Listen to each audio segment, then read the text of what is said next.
my 240 SX. It's a 1992 coupe. I'm gonna shut it off. Just letting it run for a second here. Just got done driving it. But it's a 1992 coupe. Slick top coupe. The one you're trying to get if you're looking for a coupe. Unless you like sunroofs, but I don't like. Go over the setup on it real quick for the people that haven't seen it before.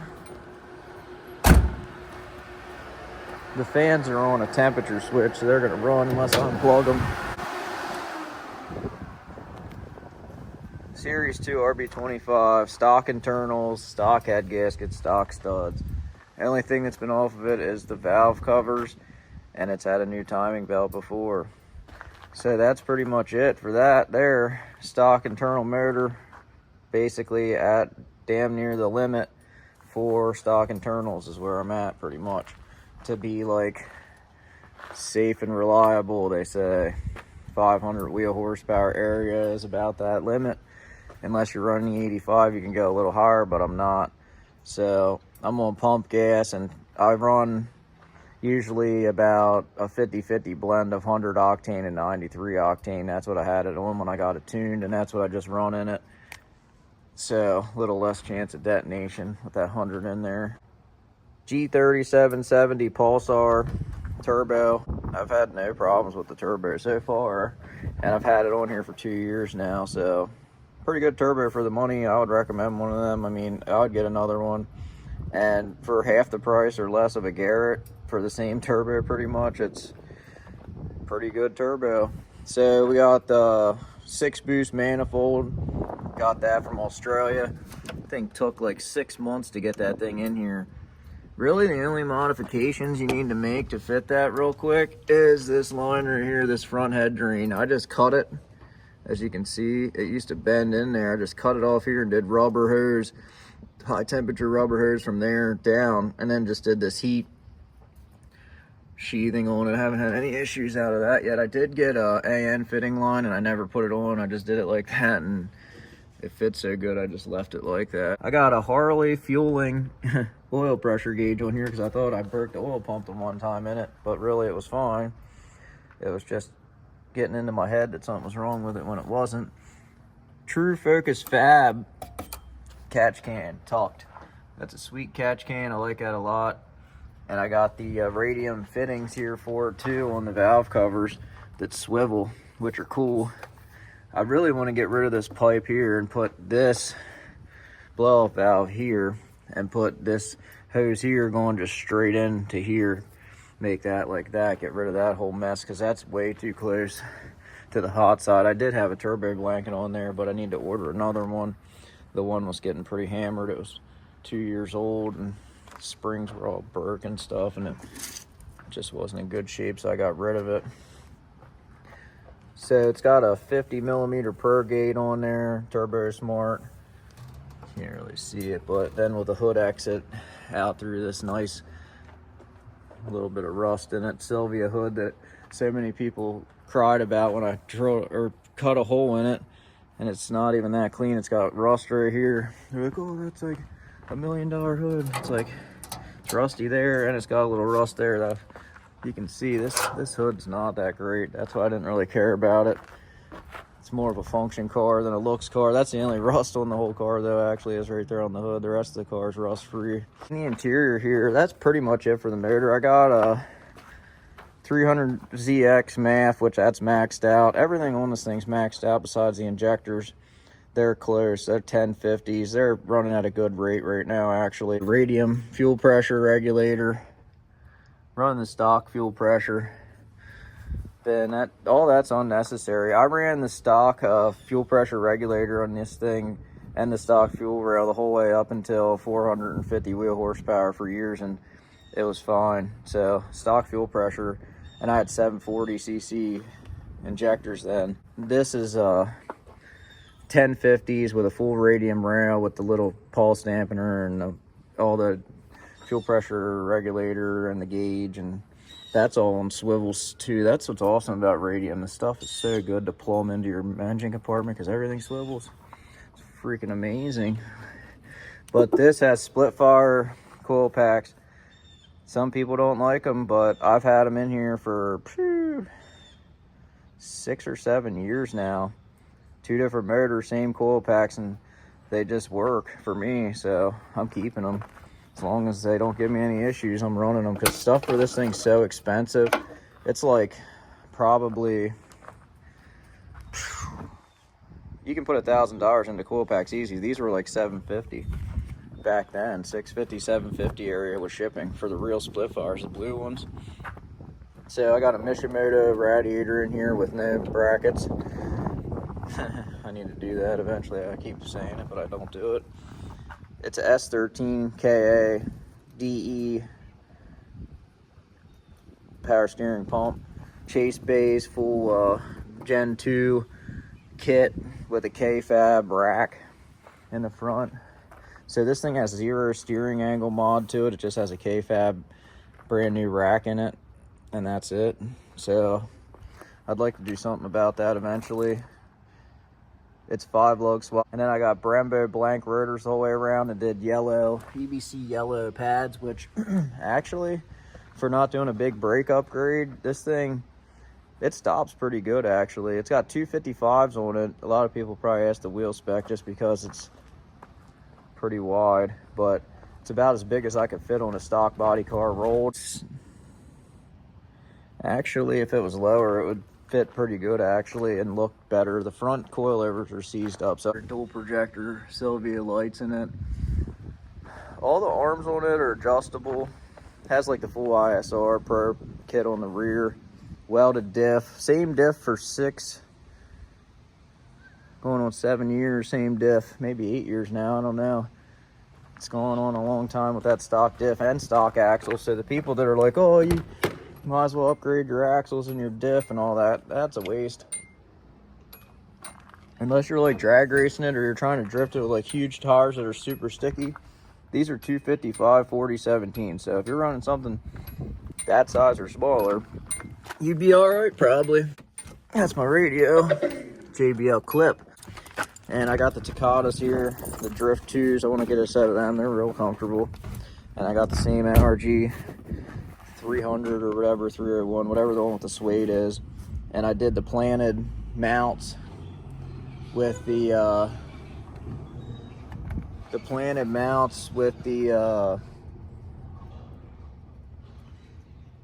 NRG seat, but I had to customize some stuff, I think. Got it as low as I could. I ended up taking the cushions out of the bottom of the seat just to get my head down lower, because if I wear a helmet on this thing, my head's like against the roof practically with the cushions in there and like that. But the back here, I'm gonna get my buddy to roll a firewall for right there, and we're just gonna make it bolt into them factory holes with riv nuts, and it'll be nice. Get that painted, maybe textured black or something, just to have something there. I'd like to just make that look complete. I want to put a cage in this thing too eventually. I might just do a bolt-in auto power 4-point, but I'm not sure yet. I kind of want to keep it street friendly, and I don't really want bars by my head because I drive this thing on the road still a decent amount, a couple times a week, which is a lot I guess compared to some people, but more than I want to be driving it with bars right at my head. That's basically it. Gretty blow-off valve, radium. The whole fuel system is radium. The air-cooled fuel filter, circuit sports, overflow for the radiator. I have the Chase bays dual fan clutch or dual electric fan wiring in here, and I have 2 pushers, which isn't ideal, but I want to eventually, I'd like to put the radiator in here, but for right now it is what it is. It doesn't overheat and anything, so it's pretty good actually how it is now. This turbo is big, so it actually, 1/500, it's not working that hard, so it doesn't create as much heat as you would think. It's a decent amount, but it's actually better than it was on the smaller turbo I had on the last setup. It created more heat than this one. So in here, battery's back here, grounded just to there, and I grounded it to the subframe, or the bumper bolt But this thing's real clean. This car has 0 rust in it. Like I said before, it's got a relay here with a hot wire directly to the battery, to the fuel pump, because you need that.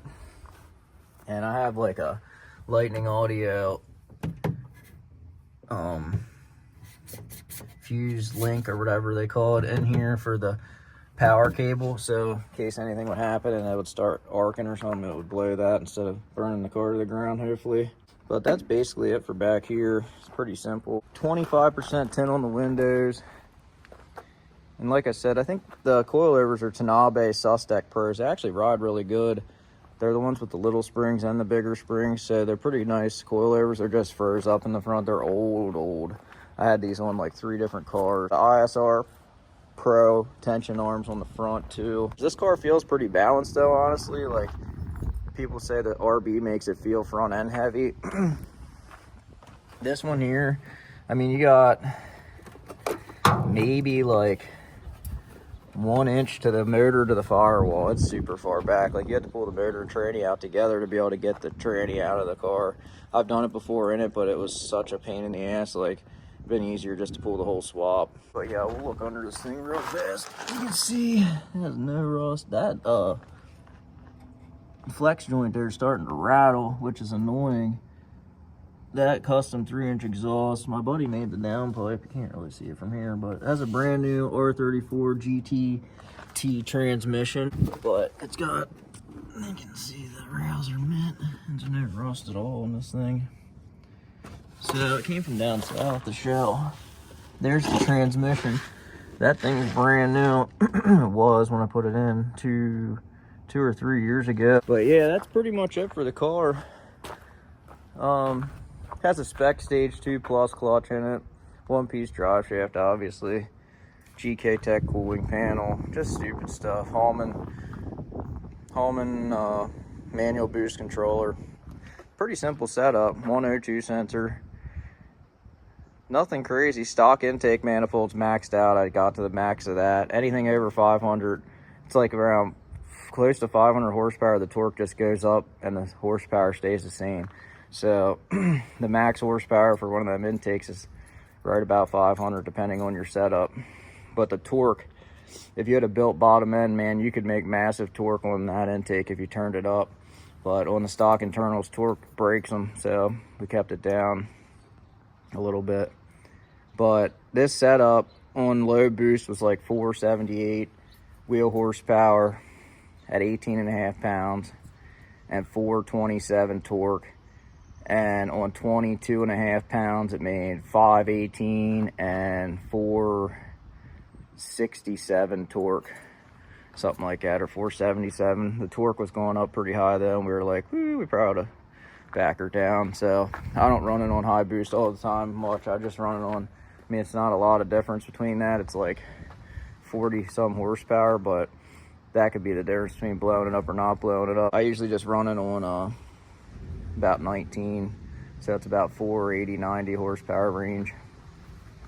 I think it was making 18 horsepower per pound of boost. A little quick overview of this thing. She's a sweet machine. Hopefully I can get some more videos of it in here driving it before they salt the roads for the winter. But stay tuned for more content on this car. If you have any questions about the build or anything like that, just let me know.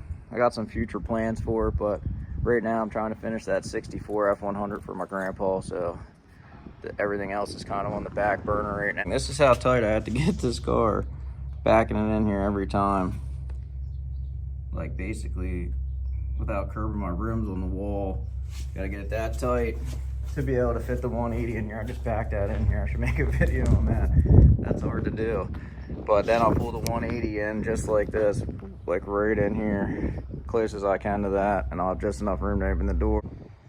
Thanks for watching, and if you did subscribe recently, I appreciate it. Trying to get to 1,000 subscribers. I'm getting to like close to 600 now. So thanks to all the people that subscribed and watched the videos and stuff. Appreciate it. And if you aren't subscribed, go ahead and subscribe if you want. And thanks for watching.